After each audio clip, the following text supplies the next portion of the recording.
Okay, cool. So we have Maria Creech here today. I'm excited to talk with Maria. We have a long kind of history together. She's coached me as an athlete, and she's been coaching for about 10 years now.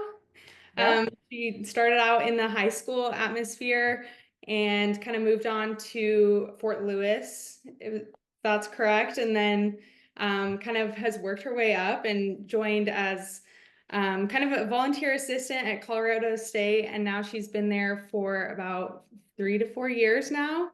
Um, and she's the head jumps coach now, which is amazing to see. It's been so cool to see all of your progress and just kind of see you take the Rams and start killing it with everyone. So it's been really good to watch that. And I'm excited to have you today. And yeah, excited to get going. Something I kind of wanted to ask you is how did you get into coaching? I know that you were an athlete yourself for a bit. I'd love to kind of hear that story and kind of what brought you into where you are today. Sure. So I was a track athlete as well. I did my collegiate experience at Washington State. I was a jumper there. I didn't really like find my niche as a track enthusiast until later, though. I actually left school, and it wasn't for another few years that I actually started coaching track. I took a break from track, and I started coaching at my alma mater high school where I went to school and where I competed in high school. And the head coach was still the same and bumped into me in the supermarket or something and was like, "Hey, I need a high jump coach. What are you doing this spring?" And I was like, "Nothing, I'm down." And so just started coaching the high jumpers and I got lucky. I had a pretty good little squad. I had some talented athletes. So right from the beginning, I was, qualifying high school athletes for state, really just falling in love with the process of taking an athlete, teaching them a drill, teaching them a bit of technique, and then seeing them blossom and be able to use that to jump higher. Now, obviously, jump farther too. I'm coaching all the jumps, but uh, just from day one being able to be like, hey, try this and see if it works, and they do it and it works and everyone's excited. And from that moment on, I was like, how do I make this my full-time job? How do I make this my career? Yes, that's amazing. It's so cool to see that. And it's for me personally, it's been really cool to see your progression and also have you as a coach. I had so much fun with you as my coach, and just your energy is amazing. I think every athlete can kind of advocate about that. Just you bring a really good vibe to the track and to practice. And Yeah. it's been really cool to see that. Yeah. So I don't know if this is going to make it onto the video, but tidbit, Lexi and I actually got to train together one season when I was a volunteer coach. Coach Bailey brought me in as his assistant slash uh, guinea pig on the multi squad. So I actually got to train alongside Lexi for a whole season, which was really cool to have a training partner of Lexi's caliber to just kind of compare myself to and kind of compare the level of competitiveness at Colorado State. So it was cool to be able to not only coach you and see you succeed as well, but also get to train alongside of you. So in a few years when you're at the Olympics, I'll be like, we high jumped together a couple of We times. train together. Well, you still compete a little bit yourself, right? Once in a while when I you do. can. Yeah, I do. I train pretty consistently. One of my like low key claims to fame is I try to do all of my practice plans that I write for my athletes. So That's this pretty past awesome. fall, I did their programming a couple of weeks ahead of them. So they're in cycle one, and I'm halfway through cycle one. Just kind of making sure that it's the right workout that I want, the right level of intensity, the right amount of reps, and just kind of like working my way through their training to make sure it's what I want for them. So being Sure. able to do that, I find myself in a pretty good position physically to be like, I'm peaking right now. I might as well try and jump and see what I can do. So yeah, it's been pretty fun to like enter some meets and I can still jump pretty high. So I'm Yes, gonna keep doing it until I can. exactly. That's amazing.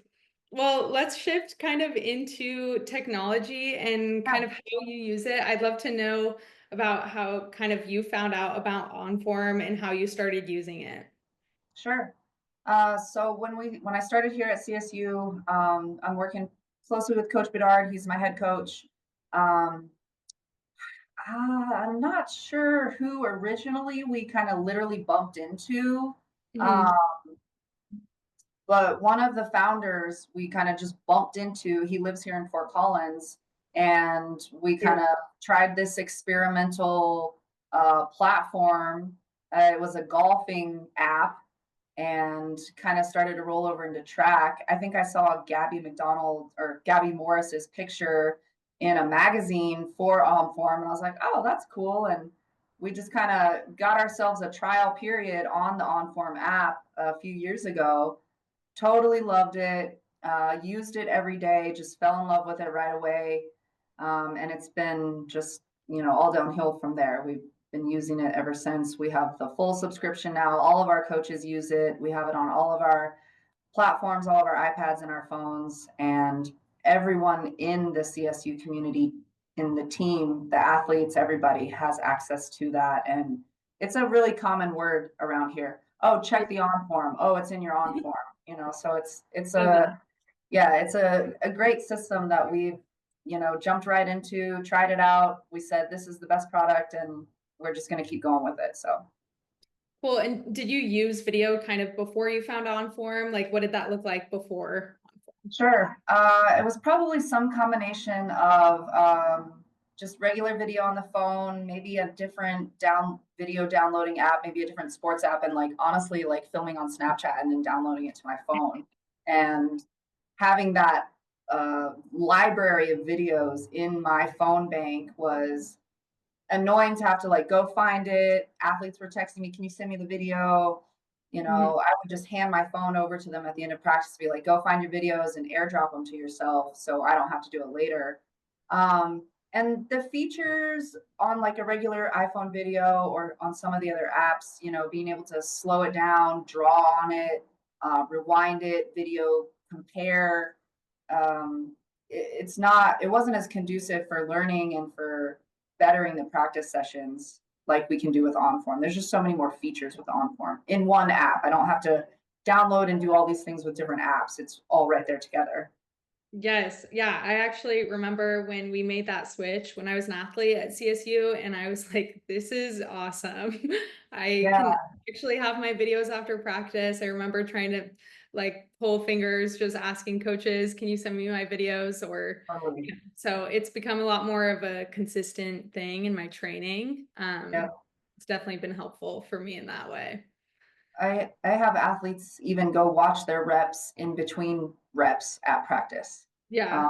We go over to their phones and watch their rep, even though I just talk to them about it and look at it and then go back and try to execute the cue, which is really cool. So Yeah.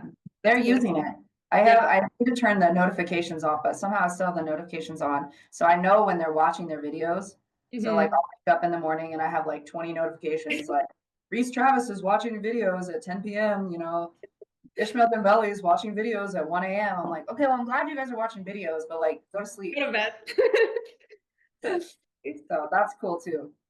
Cool. Well, yeah. What are some of the features that you like the best, and kind of how are you using it in your day to day? I know you kind of touched on that a little bit, but how are you looking at video for the most part at practice or after? Sure. Yeah, I'm always watching video. I think it can definitely help kind of slow things down. Feel like I have a good natural eye. I can see things right away. But sometimes it's nice to break things down and be able to have the athlete see it the way I see it.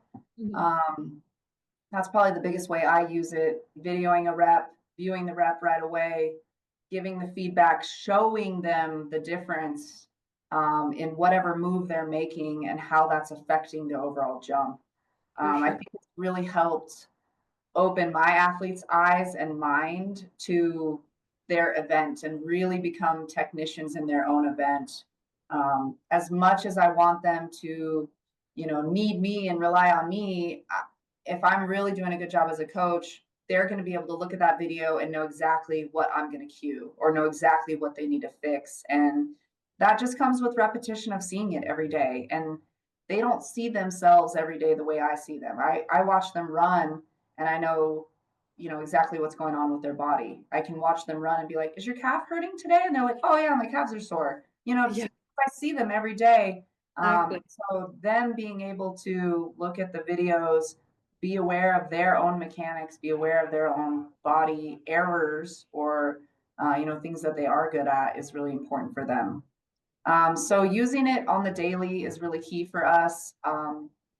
I love drawing all over it too. Like I love freeze framing it, getting out the little pencil tool, marking angles. And I'm real picky about it too. I think my athletes appreciate it, but they definitely tease me about it. They're like, oh, she's going to draw on the Onform. She got the pencil out. But it's helpful, they can see Yes. the slight differences that are going to make the big changes. They're like, well, I have my knee up. And I'm like, but if you could get it up here, you see Yeah. this, and then you're going to be even better. And so I like interacting with it in the moment there. I really like the compare feature too. Um, Hmm. I think that I can give a cue and it makes the biggest difference in the whole world. I can see the big difference. So Yeah, I'm like, let me put it up on the compare and I'll put for it on the sure. compare and I can see it. I'm like, look at that angle. It's so different. It's like not even that different, but it's enough when you put it next to each other that you can see that difference. Yeah, And it's like a light bulb moment for my athletes when they're like, oh, okay, I see what you mean. So exactly. I I really think like that feature. in a sport like track too, like every little thing matters and it's so minute differences. And I think being able to learn those as an athlete and learn, okay, it actually does make a difference if I dorsiflex my foot a little bit more or this and that. And I've learned that throughout my time and I'm still learning it. But Yeah, I appreciate that you do that with your athletes and especially like the more developmental ones. I think it can be so, so helpful for them. yeah. That You, I mean, I know this is like my interview, but like, how much have you been able to learn self correction by looking back at your videos, being able to go back and watch yourself move and see the changes that your coaches are asking you for? Being able, I mean, like you yeah. you've seen major growth in your performance. How much of that do you think is attributed to your self awareness based on viewing your videos? 100%. I think like I like to think of myself as knowing my body awareness and knowing what I'm doing. But sometimes things don't, they'll feel a certain way. And then I go look at the video and it does not feel like, it does not look the way that I think it's gonna look, you know? So being able to see that and see the progress as well. That's a huge thing. I like looking back at old videos and having them organized because I'm like, wow, I am getting better, or I am progressing, and I don't look like that anymore. Um, Yeah, so that, I mean, it's rewarding to see that. It's motivating. And then also it's constantly changing. I'm always looking for more little small things to fix. So definitely super helpful there. cool. Yeah, cool. Well, I kind of wanted to go into maybe some of the details of your training and what you're looking for in videos. So if you're able Yeah, to share your screen and kind of show us some of your day-to-day stuff, that would be amazing. let's do it. So what's cool about Onform is they have a feature set up where you can kind of categorize different event groups or different training groups. I have mine broken up. Let's see if I can show you a little. So over here on the side, so it's broken up into the different training groups and the event groups. So multis, high jump, horizontals, vault, sample, whatever. And then there's my head coach. He's got his on there too. So if I wanted to go hijack all his throwing videos, I could. But let's go to, so this Orlando one, this is my personal one. Awesome. And so it's just an extra folder that I made for myself that I can like stash videos away, be like, oh, I want to watch that later, or organize videos a certain way. The And organizational features of OnForm are really nice. yes, yeah, typically you would have your athletes kind of in a team, and you record the videos and then they can be shared with your athletes. But this is Correct. your personal library kind of Yep. collection of videos. So essentially, I've just copied videos from the rest of my library. Mm-hmm. So so like, let's say it's high jump practice, I'm going to go to high jump folder, and then it's not going to work here because I'm on the web version, but normally down here in the corner, there's a little record button, and then I just start recording, and then it just saves the clip right to the high jump folder. And then the athletes can go in and they can find the high jump folder, they can click on it, and then they can go see the videos from that day. So let's pretend that it's triple jump day. Here's a couple of videos of one of my top triple jumpers. He's practicing his bounding. Okay. So I'll just play the video for you. Come on, let's go, speed. Come Can on, you push through hear it. the Quick, quick. audio from the video? I can. That's okay. Okay. That's okay though. Okay, We okay. Hear Yeah, on every sometimes I rep. have to be careful because I get a little spicy on the audio with them sometimes. This one's good, but you can notice, so honestly, I like the audio feature of it personally because I've started actually like audio cueing the rep on Okay. Onform so that when I watch it back on Onform, I know what I was thinking and how I wanted to coach them in that moment. So Yeah. a lot of times, like there'll be reps where I'm like, "Ooh, yay!" and you can hear me say "Ooh, yay," and I'm like, "Okay, I like that rep." I'll go back and watch it and figure out why. So in this video, I start cueing him halfway let's go, through. speed. He's Come on, not push pushing through it. through Quick, enough, quick. so I can kind of self cue myself for my coaching almost. Like I can kind Yes. of go back and be like, okay, well, what did I think about that rep? And I started like audio tagging Mhm. videos too. So like right before the video starts, because I know I'm going to listen to the video, I'll be like, okay, rep number 4, so that Nice. I can, No, that's so that I can great. go back and organize it later. I love that. So some of the features that I like, so like if I took this video and then I wanted to critique it with Ishmael, I would call him over, I would watch it through with him, we'd play it, and then I would find a point in the video where I want to correct. Oh, that's a great spot to correct. There you go. So then I'm going to go get my little pencil or my line draw,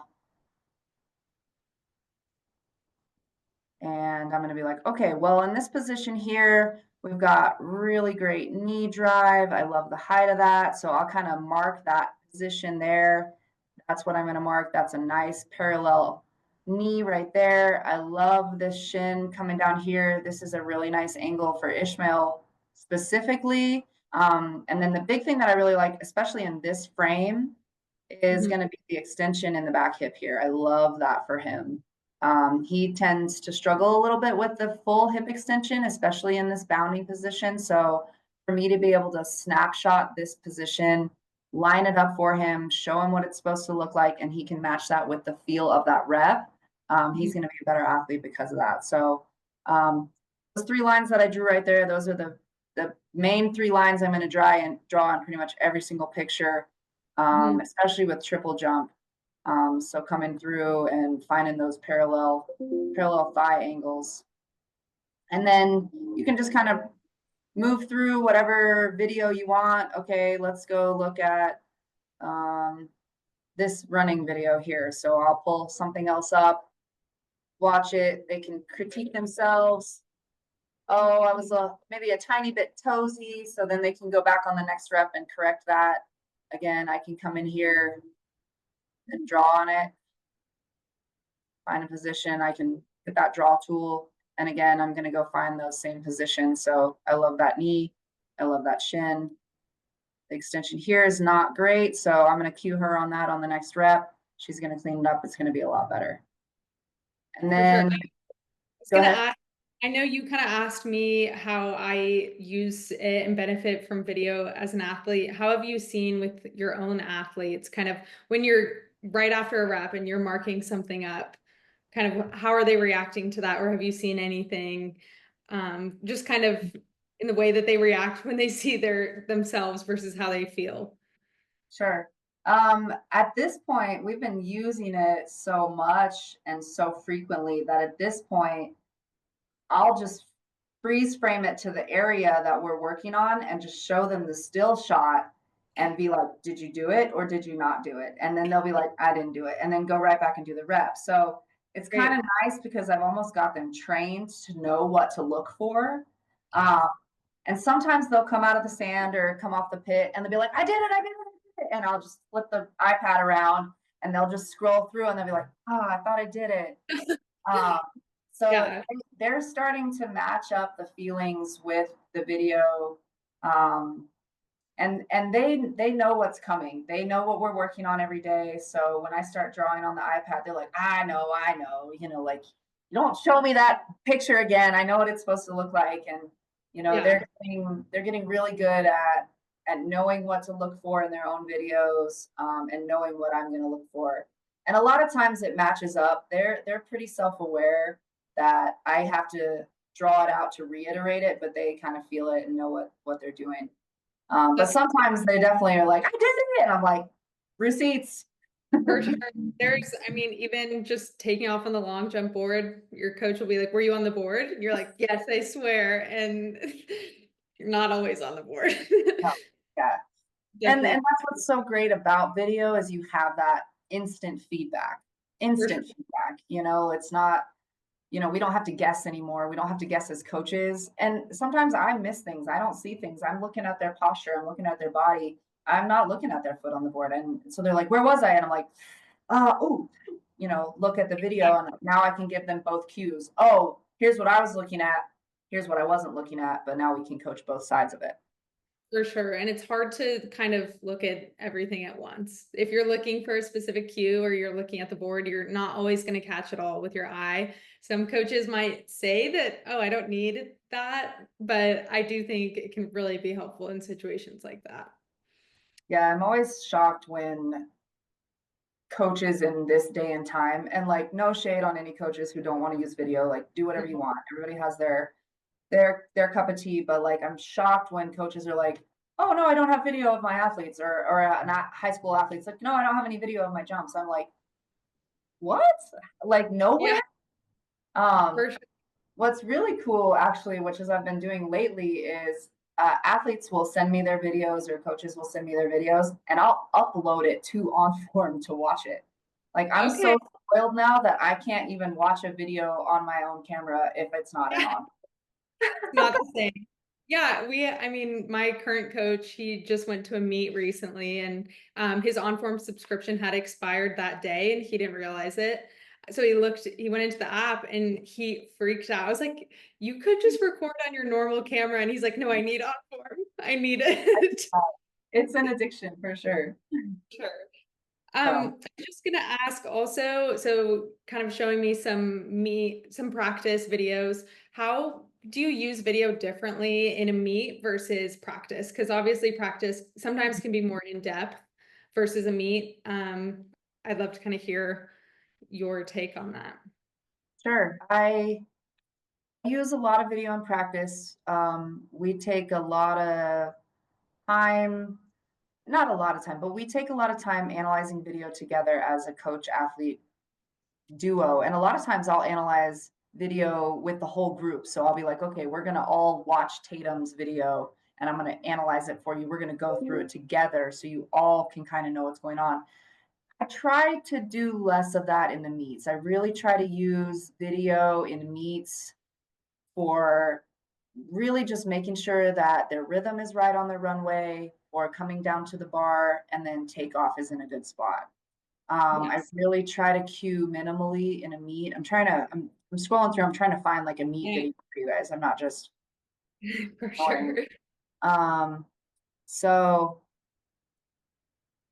I still film everything. We have it all organized in Onform. I have a fantastic assistant, Sade, who goes through with me afterwards and we label every attempt, every rep. So I know, oh, this was her first miss at 165. Oh, this was her first make at 170, so I know where we're at in the video progression. So like I'll film. So this will be an attempt. She'll go through, she'll make her attempt. You can hear my audio. I know exactly how I felt about that jump. Yeah. I'm probably not going to show her that. I'm probably Yeah. not going to have her come over and look at all that. I'm going to take the most important cue from that video. I might go back and double check the video to make sure I'm cueing the right thing. Yeah. But a lot of times video in the meet setting is going to be for later analyzation. So I'm not going to look at it a lot in that moment. And if I do, it's to create a quick, suggestion or cue. Oh, I'm not sure if I saw that right, or I'm not sure if I felt that right, or there's somebody in the way of the board, so I have to make an estimation. Yes. But I don't do a whole lot of analyzing or showing video right there in the meet. I try to cue based on my eye. And then if I don't trust that, I'll go back and look. But they rarely get to see video in competition. Yeah, it's kind of like a backup for Mhm, you, and mhm. maybe for them if needed. I like Yes, that. I mean, I think in a meet, you're there to compete and you kind of just need to focus on one thing at once. So yep. I That's like, that's the key, the one thing at once. In practice, there's a lot going on. I yeah, feel comfortable talking to them about make sure you do this and this and this and adding all these pieces together. And because they know all of those pieces, if I show them the video in the meet, they're going to see all those pieces because yes. they're looking for that. Mhm. And I need them to just push out of the back. Yeah, I don't need them to push out of the back and look at their takeoff and look at their air mechanics and this. I need yeah, I need only that cue. And so a lot of times I will not show them on yeah. purpose so that they can't find something else to fix. Mhm.